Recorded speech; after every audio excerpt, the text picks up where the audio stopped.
So yesterday, the much anticipated SEC meetings in Florida, Nick Saban said that he never should have singled out Texas A&M when he accused the Aggies of using name, image, and likeness to buy their top-ranked recruiting class. Here was Saban yesterday with more.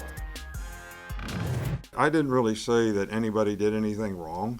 You said they bought their recruiting class. I didn't say anybody did anything wrong, okay? And I've said everything I'm going to say about this. And I should have never mentioned any individual institutions. I said that before. Jimbo lying when he says that they didn't do anything? I have no problem with Jimbo. I have no problem with Jimbo at all. So sort of an uncomfortable exchange up there. He was peppered with questions and didn't go much further than that. They're in Destin for us, Heather Dinich and Paul Finebaum. And I think I understand where Saban is going. But first, let's get the particulars here. Heather, give us the information. Saban spoke. Jimbo did not. Everyone is down there. Take us behind the scenes of all the things that happened yesterday. Well, Ole Miss coach Lane Kiffin, after the meeting, said that it was much calmer in the room than probably those of us outside of it anticipated it would be.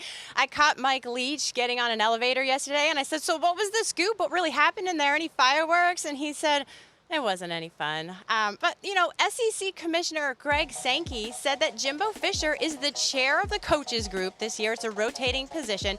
He said Jimbo is very engaged. He spoke to the group and talked to them about leadership and made it very clear that he wants them to be talking about solutions, their programs, their universities, and keep it at that. They got the memo. It was clear they got the memo, but my sources are also indicating to me that this rift still exists between these two coaches. I'm very curious to see what Jimbo Fisher has to say later today. He is expected to address the media.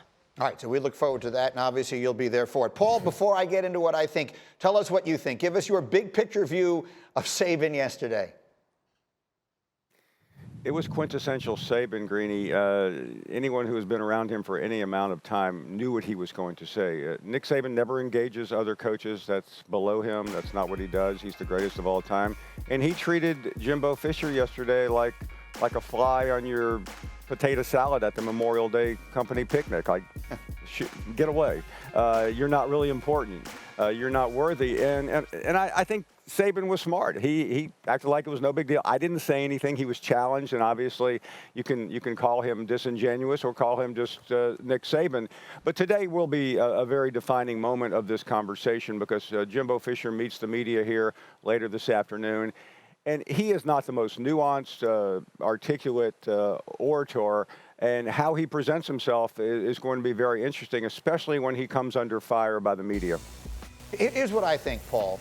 When you hear Saban say, I didn't say anybody did anything wrong, I think there is some truth in that particular statement, which is to say, I think what Saban is doing is sounding an alarm that college sports, big-time college sports, particularly football as we know them, are on the verge of being taken away. It is on the verge of being completely and forever changed, and he wants to make sure everyone is aware of that before we just keep going forward and nothing else does change. So when he says people bought their recruiting classes and that there isn't anything wrong with that, it's because the rules now allow that, and I think Saban is trying to sound a warning signal, if you will, that this is going to forever change college sports as we know them. However, I think the problem here, Paul, is I think it's too late. I think it's already done. Greeny, you're 100% right. And Nick Saban this is not the first time he's spoken. He has really worked several members of the media privately over the last couple of months, and you know a few of them very well. And he's been trying to get his message out, but he really didn't get it out very effectively because his message, as important as he is not going to really change anything. But as another coach told me yesterday, Nick Saban's concerned about a couple of things. You know, we make a big deal about his age. He'll be 71. He's not old in the parlance of coaching, but he doesn't have as much runway as these other coaches, including Jimbo Fisher. So every recruiting class is critical for him to try to pile on some more national championships.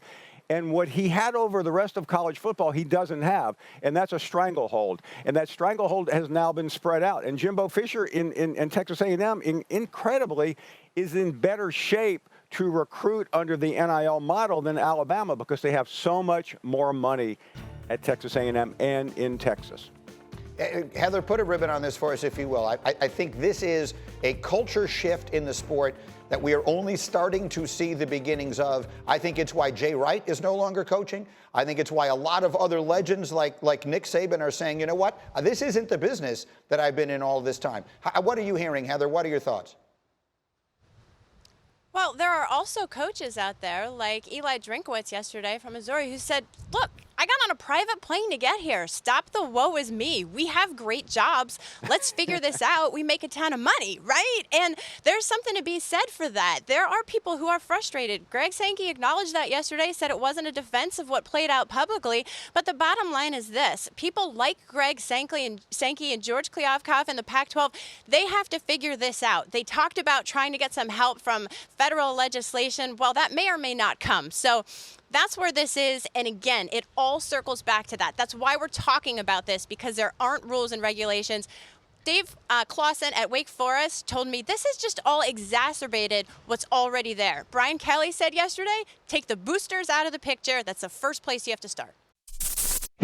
Thank you for watching ESPN on YouTube. For live streaming sports and premium content, subscribe to ESPN+.